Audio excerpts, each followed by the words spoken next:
Hello বন্ধুরা, তো আমার যত কাজ জানো তো সব ছুটির দিনেই পড়ে। তাই ভাবলাম যে একদিন যখন ফাঁকা পেয়েছি তো সবাই মিলে একদিন বেরিয়ে গেলাম জঙ্গলমহলের উদ্দেশ্যে।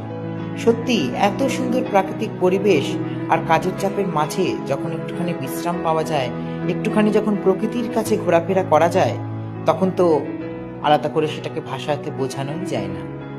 তাই বেরিয়ে পড়লাম আমরা সবাই মিলে একটা ছুটির দিন দেখে। আমাদের ঘোরা ওই রকম, হুট বলতে হাট। তো ছুটি পেলেই আমরা বেরিয়ে পড়ি এদিক ওদিক সেদিক। তো সেদিন ওই জন্য বেরিয়ে পড়েছিলাম জঙ্গলমহলের পথ ধরে। তো সুন্দর প্রাকৃতিক পরিবেশের মাঝখানে এত অপূর্ব লাগছিল যে বলে বোঝানো যাবে না। তো আমরা বেশ সকাল সকাল বেরিয়ে গেছিলাম, তো হাতে অনেকটা সময় ছিল। আমরা ধীরে ধীরে লং ড্রাইভের দিকে এগিয়ে গেলাম। আলাদা করে কোনো স্টপেজে আমরা দাঁড়াইনি। আমাদের মেন উদ্দেশ্য ছিল একটুখানি প্রকৃতির মাঝে রিফ্রেশ হয়ে যাওয়া, কারণ আবার কাজের চাপ কখন চলে আসবে তো বলা যায় না। তো যাই হোক, আমরা সুন্দরভাবে ঘুরে বেড়ালাম।